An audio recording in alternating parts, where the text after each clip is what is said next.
Hello दोस्तों, Marvel की तरफ से हमें रिसेंटली देखने को मिला आयरन हार्ट, जहां मार्वल ने एक थोड़ा अलग एक्सपेरिमेंट किया।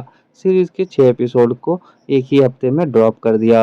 3 एपिसोड एक दिन और बाकी के 3 7 दिन बाद। ये डिसीजन मुझे पर्सनली काफ़ी सही लगा, क्योंकि अगर ये भी टिपिकल वीकली फॉर्मेट में आता तो ऑडियंस का इंटरेस्ट ड्रॉप हो सकता था।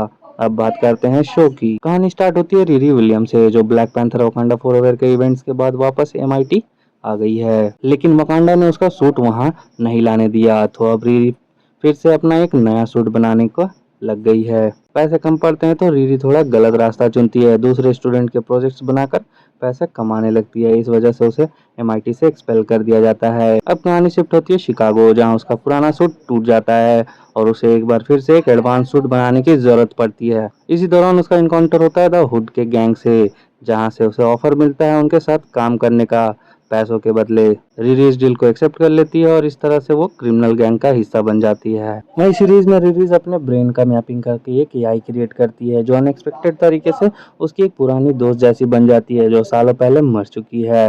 ये एआई इनिशियली रिरी को पसंद नहीं आता, लेकिन अपने सूट के लिए यूज करने लगती है। उसे जरूरत पड़ती है, नाउ वो कनेक्टेड हो जाती है उससे। वहीं अपने नए सूट बनाने के लिए रिरी को चाहिए थे कुछ स्पेशल कंपोनेंट्स, जिनके लिए वो मिलती है फिजिकल स्टेन से, जो किसी और का नहीं बल्कि ओबेडाया स्टैन का बेटा है। आयरन मैन 1 से तो याद होगा ही। फिजिकल ने एक पूरा बंकर ही भर रखा हाईटेक सामानों से। वहीं रिरी को ये भी पता चलता है कि जिसकी जगह पर वो गैंग में आई थी, उस लड़के स्टुअर्ट को द हुड के भाई ने मार दिया है। रिरी को डाउट होता है कि उसका भी ऐसा ही हाल ना हो जाए। जहाँ रिरी डिसाइड करती है कि वो उनके लिए काम नहीं करेगी, पर ऐसे नहीं, उसे निकलने का, उनसे बचने का कुछ तरीका ढूंढना होगा। उसे लगता है कि द हुड के हुड से एक टुकड़ा काट लिया जाए एंड उसके पावर सोर्स का पता लगाया जाए कि वो उसके मैजिक कैसे काम करता है द हुड का, ताकि कल को वो उससे लड़ सके। जहाँ इन्हीं सब में हुड का भाई मारा जाता है और हुड को पता चल जाता है।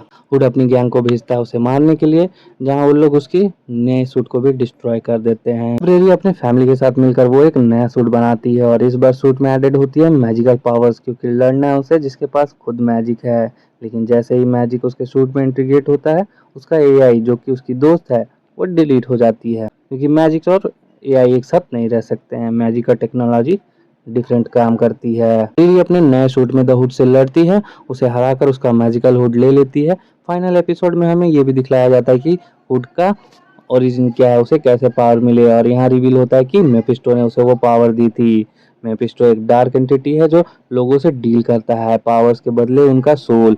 वो आपकी विश पूरा करेगा और बदले में वो आपसे कुछ लेगा। जब सारी फाइट खत्म हो जाती है तो उसी तरह हमें एंड में देखने को मिलता है कि मेफिस्टो रिरी के सामने भी डील रखता है, जो चाहती है वो उसे मिल जाएगा, यानी कि उसकी दोस्त, पर बदले में उसे वो चाहिए रिरी। और शॉकिंगली रिली ये डील एक्सेप्ट कर लेती है। नॉर्मली सुपर हीरो स्टोरीज में हम एक्सपेक्ट करते हैं कि एंड तक हीरो अपनी गलतियों को एक समझ जाएगा और सुधार लेगा, लेकिन यहाँ रिरी एंड तक सिर्फ खुद के लिए ही डिसीजन लेती रही, चाहे एमआईटी से निकल जाना हो या क्रिमिनल गैंग ज्वाइन करना या मेफिस्टो से डील।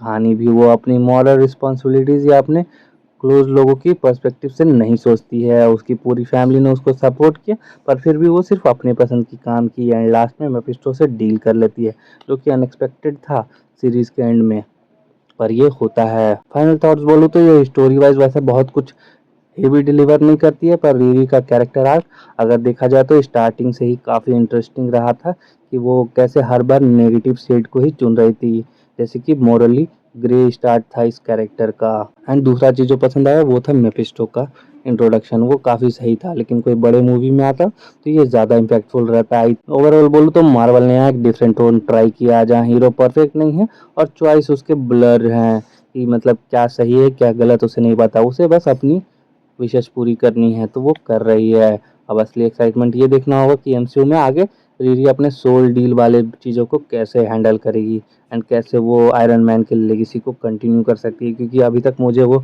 आयरन मैन वाली वाइब तो नहीं आई है भाई। रिरी तेज है पर क्यों तेज है वो पता नहीं।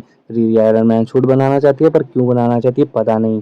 तो पता नहीं कैसे ये लेगेसी आगे बढ़ेगी, देखने पड़ेगा। बाकी आप बताओ आपको कैसा लगा।